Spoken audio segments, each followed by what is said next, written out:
गुणराशये हृद्याय शुद्धविद्याय मध्वाय च नमो नमः।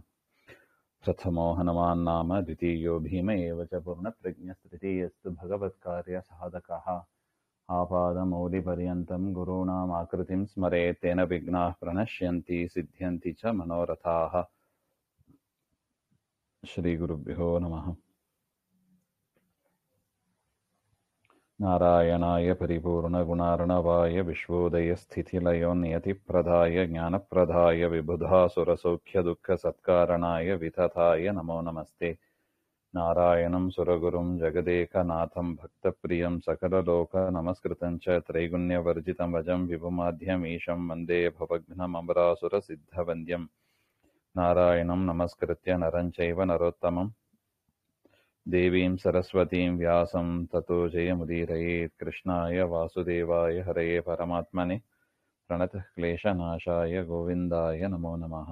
ಶ್ರೀಗುರುಭ್ಯೋ ನಮಃ. ಶ್ರೀಮನ್ ಮಹಾಭಾರತ ತಾತ್ಪರ್ಯ ನಿರ್ಣಯ 30ನೇ ಅಧ್ಯಾಯದಲ್ಲಿ 71ನೇ ಶ್ಲೋಕ. ವಿಜ್ಞಾಯ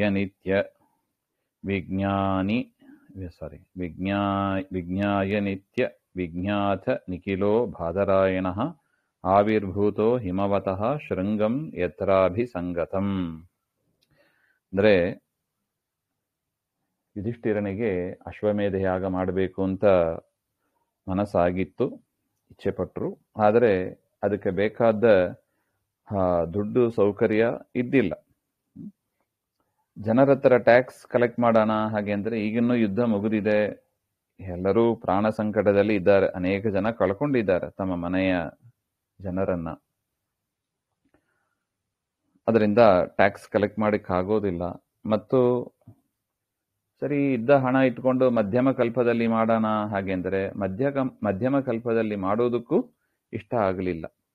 ಏನೇ ಇದ್ರೂ ಉತ್ತಮ ಕಲ್ಪದಲ್ಲಿ ಆಗಬೇಕು ಹಾಗೆ ಅಂತ ನೋಡಿದ್ದೀವಿ. ಹಾಗೆ ಏನಾಯಿತು ಹಾಗೆಂದ್ರೆ ವಿಜ್ಞಾಯ ನಿತ್ಯ ವಿಜ್ಞಾತ ನಿಖಿಲಃ ಬಾದರಾಯಣಃ ತಸ್ಯ ಧರ್ಮಜಸ್ಯ ಮನೋಗತಂ ಚಿಂತಿತಂ ವಿಜ್ಞಾಯ. ಧರ್ಮರಾಜನ ಅಂದರೆ ಯುಧಿಷ್ಠಿರನ ಮನಸ್ಸಿನಲ್ಲಿ ಏನಿತ್ತು ಎಂಬುದನ್ನ ತಿಳಿದವರಾಗಿ ವೇದವ್ಯಾಸರು ಅಲ್ಲಿ ಆವಿರ್ಭಾವ ಹೊಂದಿದ್ರು. ನೋಡಿದೆ, ಪರಮಾತ್ಮ ಸರ್ವಾಂತರ್ಯಾಮಿ ಎಂಬುದಕ್ಕೆ ಇದೇ ಸಾಕ್ಷಿ ನೋಡಿ. ಯುಧಿಷ್ಠಿರ ಹೋಗಿ ವೇದವ್ಯಾಸರ ಹತ್ರ ಹೋಗಿ ಏನ್ ಹೇಳಿಲ್ಲ, ತಮ್ಮ ದುಃಖ ತೋಡ್ಕೊಳ್ಳಿಲ್ಲ, ನನಗೆ ಈ ತರ ಕಷ್ಟ ಆಗ್ತಾ ಇದೆ ಹಾಗೆ ಅಂತ. ಹಣದ ಕೊರತೆ ಇದೆ ಅಂತ ಮನಸ್ಸು ಒಳಗೆ ತಾವು ಚಿಂತನೆ ಮಾಡ್ತಾ ಇದ್ರು. ಅದು ವೇದವ್ಯಾಸರಿಗೆ ಗೊತ್ತಾಗಿದೆ. ಅದು ವೇದವ್ಯಾಸರಿಗೆ ಈ ಒಂದು ಚಿಂತನೆ ಬಂದ ಮೇಲೆಯೇ ಯುಧಿಷ್ಠಿರನಿಗೂ ಕೂಡ ಒಳಗಿಂದ ಚಿಂತನೆ ಮಾಡ್ಲಿಕ್ಕೆ ಆಗ್ತದೆ. ದೇವರಿಗೆ ಒಂದು ವಿಚಾರ ಬರದೆ ಜೀವನಿಗೆ ಅದು ಬರೋದೇ ಇಲ್ಲ. ಯುಧಿಷ್ಠಿರನಿಗೆ ಬಂದಿದೆ ಹಾಗೆ ಅಂದ್ರೆ ತತ್ಪೂರ್ವದಲ್ಲಿ ಪರಮಾತ್ಮನಿಗೆ ಆ ಚಿಂತನೆ ಬರಬೇಕು, ಚಿಂತನೆ ಬಂದಿರುತ್ತದೆ. ಅದಾದ ಮೇಲೆ ಯುಧಿಷ್ಠಿರನಿಗೆ ಬಂದಿತ್ತು. ಅದರಿಂದ ವೇದವ್ಯಾಸರಿಗೆ ಸಹಜವಾಗಿಯೇ ತಿಳಿದಿರುತ್ತದೆ ಅದು. ಈ ರೀತಿಯಾಗಿ ಯಾಕೆ ಯುಧಿಷ್ಠಿರನಿಗೆ ಆ ಇಚ್ಛೆಯನ್ನು ಕೊಟ್ಟದ್ದೇ ವೇದವ್ಯಾಸರು ಒಳಗಿಂದ ನಿಯಾಮಕನಾಗಿ. ಅದರಿಂದ ಯುಧಿಷ್ಠಿರನ ಮನಸ್ಸಿನ ಅಭಿಪ್ರಾಯವನ್ನ ತಿಳಿದವರಾಗಿ ವೇದವ್ಯಾಸರು ಏನ್ ಮಾಡಿದರು, ಅಲ್ಲಿ ಪ್ರಕಟಗೊಂಡು ಹೇಳಿದರು. ಹಿಮವತ ಇತ್ಯಾದಿನ ಯತ್ರ ಮೇರು ಶೃಂಗೇನ ಹಿಮವತಃ ಶೃಂಗಂ ಅಭಿಸಂಗಿತಂ ನೀತ್ವಾ ಸ್ಥಾಪಿತಮಸ್ತಿ.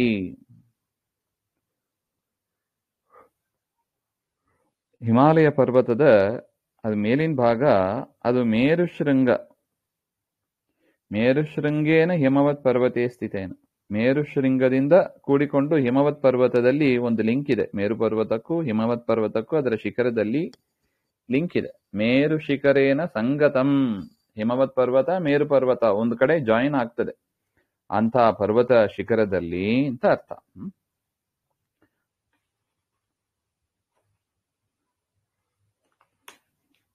ಮೇರುಶೃಂಗೇನ ಯತ್ರೈವ ವಿಷ್ಣು ಸ್ವಾತ್ಮಾನಮವ್ಯಯಂ ಲೋಕಸ್ಯ ಸಂಗ್ರಹಾಯ ಯೋಜೆ ಕರ್ಮಬಂಧೋಜ್ಜಿತೋಪಿ ಸನ್.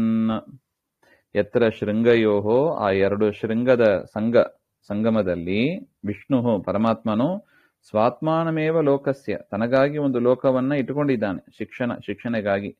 ಕರ್ಮಬಂಧೋ ಉಜ್ಜಿತೋಪಿ, ಯದ್ಯಪಿ ದೇವರಿಗೆ ಕರ್ಮಬಂಧ ಇತ್ಯಾದಿ ಯಾವುದೂ ಇಲ್ಲ, ಆದರೂ ಕೂಡ ಜನರಿಗೆ ಶಿಕ್ಷಣೆ ಮಾಡಬೇಕು ಎನ್ನುವುದಕ್ಕಾಗಿ ಅಲ್ಲಿ ಒಂದು ಮನೆ ಹೇಗೆ ಶ್ವೇತದ್ವೀಪ, ಅನಂತಾಸನ, ವೈಕುಂಠ ಅಂತ ಹೇಳ್ತೀವಿ, ದೇವರ ಮನೆ ಹಾಗೆ ಅಂತ, ಅದೇ ತರ ಮೇರು ಶಿಖರದಲ್ಲೂ ಒಂದು ದೇವರ ಮನೆ ಇದೆ.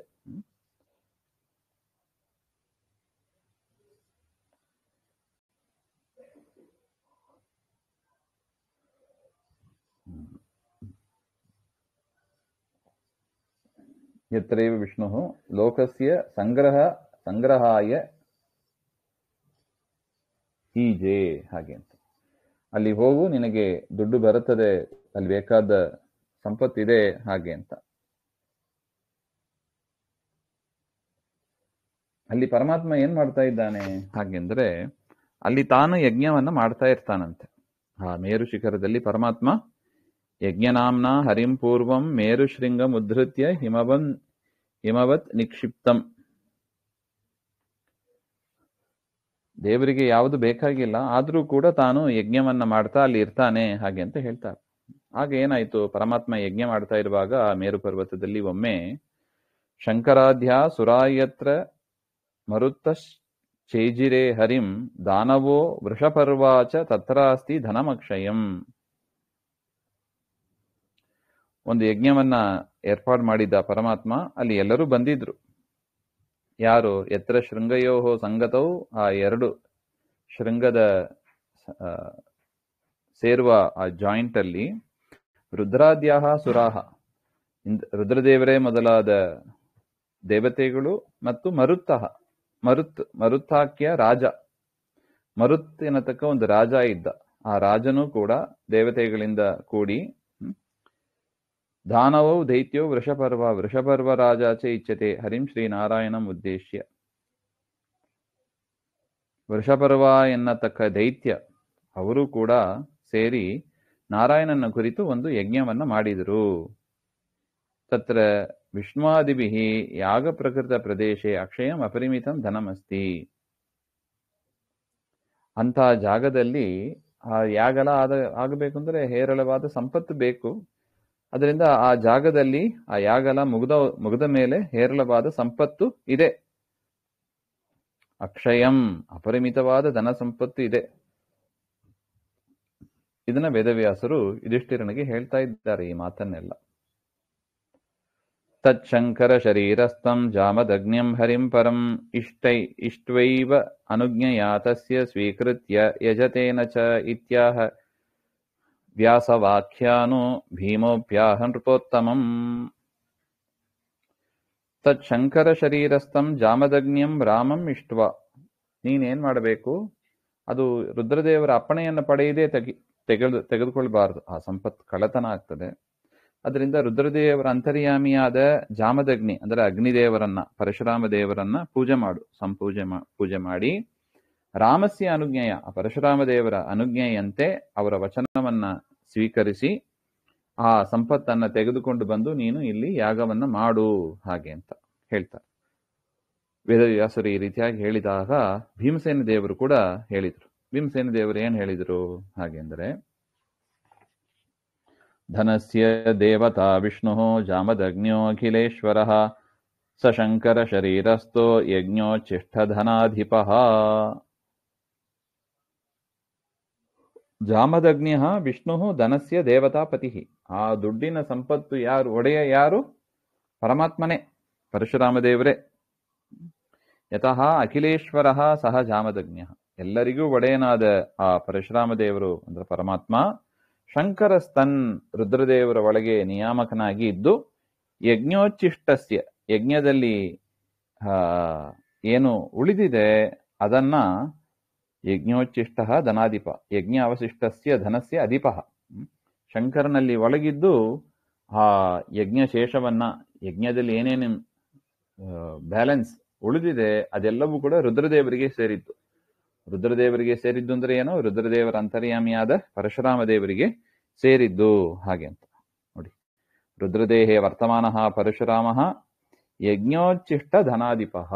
ಯಜ್ಞದಲ್ಲಿ ಏನೇನು ಉಳಿದಿದೆ ಅದಕ್ಕೆಲ್ಲದಕ್ಕೂ ಕೂಡ ಅಧಿಪತಿ ಯಾರು? ರುದ್ರಾಂತರ್ಗತನಾದ ಪರಶುರಾಮ ದೇವರು ಅಂತ ಹೇಳ್ತಾರೆ. ಇದು ಭೀಮಸೇನ ದೇವರು ಹೇಳುವ ಮಾತು. ತೇನೈವ ವಿಷ್ಣುನಾ ದತ್ತಂ ಅರ್ಜುನಾಯ ಅಸ್ತ್ರಮುತ್ತಮಂ ಕಾರ್ಯಾಣ್ಯನ್ಯಾನಿ ಚಾಸ್ಮಾಕಂ ಕೃತಾನ್ಯೇತೇನ ವಿಷ್ಣುನಾ.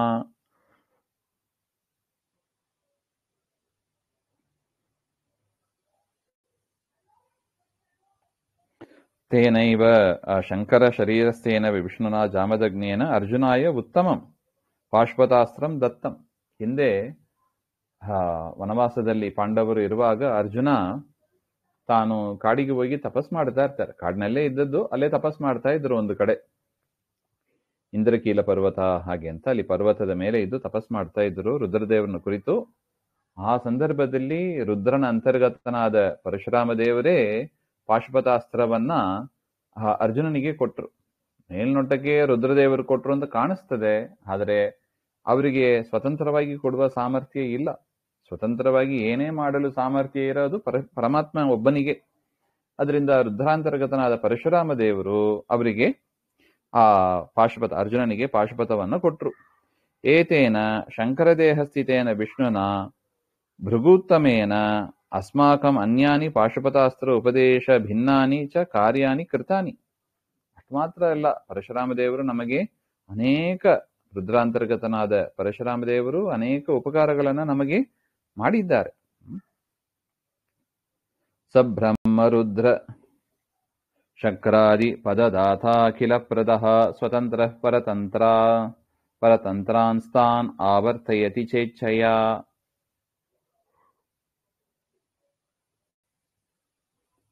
ನಮಗೆ ಮಾತ್ರ ಅಂತ ಇಲ್ಲ, ಅಂದ್ರೆ ಪಾಂಡವರಿಗೆ ಮಾತ್ರ ಅಂತ ಇಲ್ಲ, ಇನ್ನು ಬ್ರಹ್ಮಾದಿ ಎಲ್ಲರಿಗೂ ಕೂಡ ಅನೇಕ ಕಾರ್ಯಗಳನ್ನ ಮಾಡಿದ್ದಾರೆ. ಸಹ ಪೂರ್ವೋಕ್ತಃ ಆ ಪರಶುರಾಮ ದೇವರು ಸ್ವತಂತ್ರರು, ತನ್ನ ಅಧೀನದಲ್ಲಿ ಇರತಕ್ಕವರು, ಅಖಿಲೇಶ್ವರ, ಎಲ್ಲರಿಗೂ ಒಡೆಯ. ಬ್ರಹ್ಮರುದ್ರ ಶಕ್ರಾದಿ ಪದದಾತ, ಬ್ರಹ್ಮದೇವರಿಗೆ ಬ್ರಹ್ಮ ಪದವಿಯನ್ನು, ರುದ್ರದೇವರ ಪದವಿಗೆ ಯೋಗ್ಯರಾದ ಜೀವರಿಗೆ ರುದ್ರ ಪದವಿಯನ್ನು, ಇಂದ್ರ ಪದವಿಗೆ ಯೋಗ್ಯರಾದ ಜೀವರಿಗೆ ಇಂದ್ರ ಪದವಿಯನ್ನು ಕೂಡ ಕೊಟ್ಟು ಅನುಗ್ರಹ ಮಾಡತಕ್ಕವರು ಈ ಪರಮಾತ್ಮನೇ. ಸತ್ಯಲೋಕಾದಿ ನಿಯತ ಪದಾದಿ ಪ್ರದಾತ, ಅಷ್ಟು ಮಾತ್ರ ಅಲ್ಲ, ಸತ್ಯಲೋಕಾದಿ ಆಧಿಪತ್ಯ ಬ್ರಹ್ಮದೇವರಿಗೆ, ಕೈಲಾಸ ಮಂದಿರ ಕೈಲಾಸ ಪರ್ವತದ ಆಧಿಪತ್ಯ ರುದ್ರದೇವರಿಗೆ, ಸ್ವರ್ಗಲೋಕದ ಆಧಿಪತ್ಯ ಇಂದ್ರದೇವರಿಗೆ, ಇನ್ನು ನಮ್ಮ ಮನೆಗೆ ಸಂಬಂಧಪಟ್ಟಂತೆ ನಮಗೆ ಮನೆ ಬಾಗಿಲು ಬಂಧು ಬಾಂಧವರು ಎಲ್ಲರನ್ನೂ ಕೊಟ್ಟದ್ದು ಪರಮಾತ್ಮನೇ. ಈ ರೀತಿಯಾಗಿ ಪದವಿಗೆ ಯೋಗ್ಯರಾದ ಜೀವರನ್ನು ತಂದು ಕೂಡಿಸ್ತಾನೆ ಪರಮಾತ್ಮ. ಅವರಿಗೆ ಬೇಕಾದ ಸಂಪತ್ತು, ಅಧಿಕಾರ, ಮನೆ ಬಾಗಿಲು ಎಲ್ಲವನ್ನು ಕೂಡ ಕೊಡುವವನು ಪರಮಾತ್ಮನೇ. ಅಖಿಲಸ್ಯ ಸೃಷ್ಟ್ಯಾದಿ ಕರ್ತೃತ್ವ ಪ್ರದಾತ, ಸೃಷ್ಟಿ ಸ್ಥಿತಿ ಸಂಹಾರ ನಿಯಮನ ಜ್ಞಾನ ಅಜ್ಞಾನ ಬಂಧ ಮೋಕ್ಷ ಇವೆಲ್ಲವನ್ನು ಕೂಡುವವ ಪರಮಾತ್ಮನೇ. ಇವೆಲ್ಲವೂ ದೇವರ ಅಧೀನ. ಅದರಿಂದ ಬ್ರಹ್ಮಾದೀನ್ ಇಚ್ಛೆಯ ಸ್ವೇಚ್ಛೆಯ ಆವರ್ತಯತಿ, ಮುಕ್ತಿ ಪರ್ಯಂತಂ ಪರ್ಯಾವರ್ತಯತಿ. ಆ ಪರಮಾತ್ಮನ ಇಚ್ಛೆಯಿಂದಲೇ ಬ್ರಹ್ಮ ರುದ್ರ ಇಂದ್ರ ಇವೇ ಮೊದಲಾದ ದೇವತೆಗಳು ಸಂಸಾರದಲ್ಲಿ ತಿರುಗಿ ಅನೇಕ ಜನ್ಮಗಳನ್ನು ಪಡೆದು 100 ಜನ್ಮ ಪಡೀತಾರೆ ಬ್ರಹ್ಮದೇವರು. 100ನೇ ಜನ್ಮ ಅವರಿಗೆ ಬ್ರಹ್ಮ ಪದವಿ ಸಿಗ್ತದೆ. ತದನಂತರ ಅವರಿಗೆ ಮೋಕ್ಷ, ಮುಕ್ತಿ ತನಕ ಅನೇಕ ಜನ್ಮಗಳನ್ನು ತೆಗೆದು ಅವರು ಸಾಧನೆ ಮಾಡ್ತಾ ಇರ್ತಾರೆ. 99ನೇದಾಗಿ ವಾಯುದೇವರಾಗಿ ಇರ್ತಾರೆ, 100ನೇದಾಗಿ ಬ್ರಹ್ಮ ಪದವಿಗೆ ಬಂದು ಅವರು ಮೋಕ್ಷವನ್ನು ಹೊಂದುತ್ತಾರೆ. ಈ ರೀತಿಯಾಗಿ ಬ್ರಹ್ಮ ರುದ್ರ ಇಂದ್ರ ಎಲ್ಲರೂ ಕೂಡ ಅನೇಕ ಬಾರಿ ಹುಟ್ಟಿ ಬಂದವರೇ. ಏನೋ ಒಂದ್ಸಾರಿ ಇದು ಅವರಿಗೆ ದೊಡ್ಡ ಪದವಿಯನ್ನು ಕೊಟ್ಟ, ಸಾಧನೆ ಮಾಡಿ ಅದರ ಪರಿಪಕ್ವತೆಯಿಂದ ಇಂತಹ ಒಂದು ಸ್ಥಾನವನ್ನು ಪಡೆದಿದ್ದಾರೆ ಅವರು. ಅದರಿಂದ ನಮಗೆ ಎಲ್ಲವನ್ನೂ ಕೊಡುವವರು ಯಾರು? ಪರಮಾತ್ಮನೇ.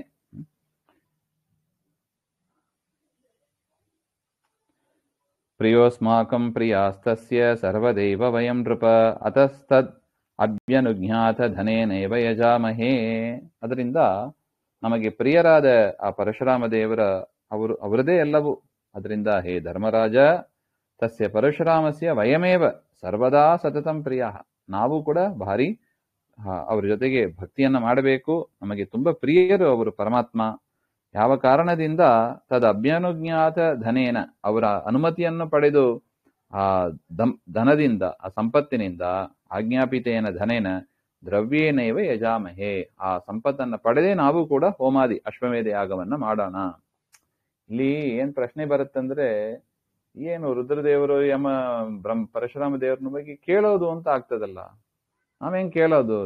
ಕ್ಷತ್ರಿಯರು ಆ ರೀತಿಯಾಗಿ ದಾನ ತಗೊಳ್ಳಿಕ್ಕಿಲ್ಲ, ಅವರು ದಾನ ತಗೊಳ್ಳುವ ಅಧಿಕಾರ ಇಲ್ಲ. ಹೆಂಗ್ ತಗೊಳ್ಳೋದು? ಹಾಗೆ ಅಂದ್ರೆ ಅದಕ್ಕೆ ಭೀಮಸೇನ ದೇವರು ಏನ್ ಹೇಳಿದ್ರು, ಧರ್ಮರಾಜನನ್ನ ಬಿಟ್ಟು ತೆಗೆದುಕೋ ಅಂತ ಹೇಳ್ತಾರೆ. ಯಾಕೆ? ಪರಮಾತ್ಮೇ ಎಲ್ಲವನ್ನು ಕೊಡೋದು.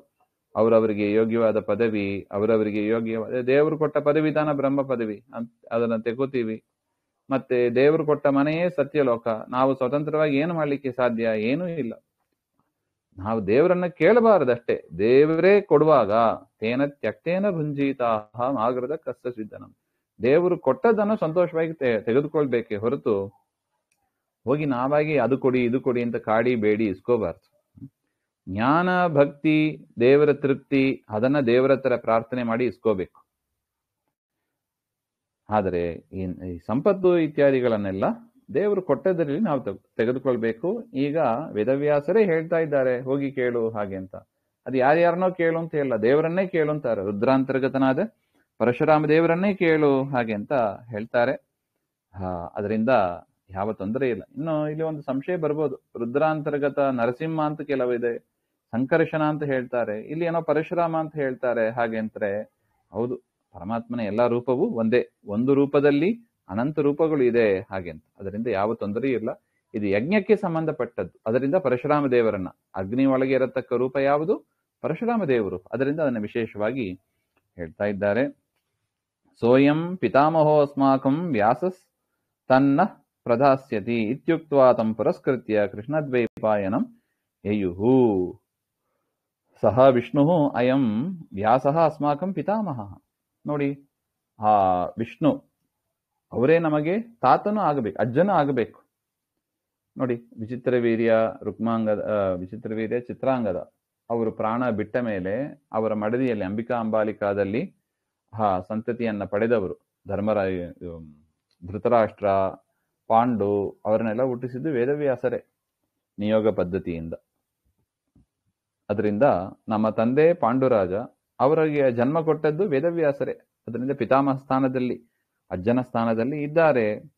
ಇದು ಭೀಮಸೇನ ದೇವರು ಹೇಳುವ ಮಾತು. ಅದರಿಂದ ತದ್ದನಂ ಅಸ್ಮಾಕಂ ಪ್ರದಾಸ್ಯತಿ. ಅಜ್ಜ ತನ್ನ ಮೊಮ್ಮಕ್ಕಳಿಗೆ ಹಣ ಕೊಡೋದಿಲ್ಲವೇ? ಕೊಟ್ಟೇ ಕೊಡ್ತಾರೆ. ಅದರಿಂದ ನೀನೇನು ಯೋಚನೆ ಮಾಡಬೇಡ, ತೆಗೆದುಕೋಬೇಕು ಬೇಡವೋ ಹಾಗೆ ಅಂತ. ಆ ವೇದವ್ಯಾಸರೇ ಪರಶುರಾಮ ದೇವರು, ಅವರೇ ಹಣ ಕೊಡೋದು. ಅದರಿಂದ ನೀ ಯೋಚನೆ ಮಾಡಬೇಡ, ತೆಗೆದುಕೊಂಡು ಯಜ್ಞವನ್ನು ಮಾಡು ಅಂತ ಭೀಮಸೇನ ದೇವರು ತಮ್ಮ ಒಪ್ಪಿಗೆಯನ್ನು ಕೂಡ ಸೂಚನೆ ಮಾಡಿದ್ರು. ತಂ ಕೃಷ್ಣದ್ವೈಪಾಯನಂ ಪುರಸ್ಕೃತಿ ಯುಹು. ಇಷ್ಟು ಹೇಳಿದ ಮೇಲೆ ಯುಧಿಷ್ಠಿರ ಹೊರಡ್ತಾನೆ, ವೇದವ್ಯಾಸರನ್ನೇ ಮುಂದೆ ಮಾಡಿಕೊಂಡು ಹೊರಡ್ತಾನೆ. ಧನಂ ಕೃಷ್ಣ ಸಮಾದಾಯ ಸಮಂತ ಶತಯೋಜನಂ ದದೌ ತೇಷಾಂ ತೇಪಿ ಚೂಹುರ್ ಹಸ್ತ್ಯಶ್ವೋಷ್ಟ್ರ ನರಾದಿಭಿಃ.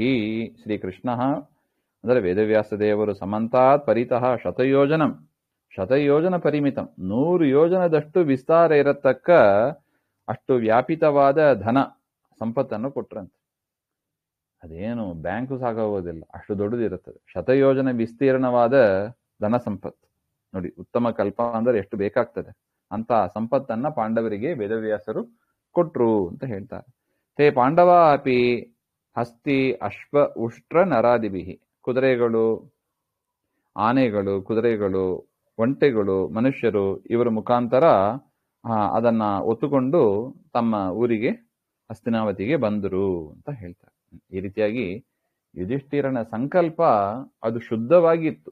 ಶುದ್ಧ ಮನಸ್ಕನಾಗಿ ಸಂಕಲ್ಪವನ್ನು ಮಾಡಿದ, ಅದರಿಂದ ಹಣ ಒದಗಿ ಬಂತು ಹಾಗೆ ಅಂತ ಹೇಳ್ತಾರೆ. ಮುಂದಿನ ವಿಚಾರ ಮತ್ತೆ ನೋಡೋಣ. ಶ್ರೀಮಧ್ವಾಂತರ್ಗತ ಶ್ರೀಕೃಷ್ಣ ಅರ್ಪಣಮಸ್ತು. ಶ್ರೀ ಹರೆಯೇ ನಮಃ.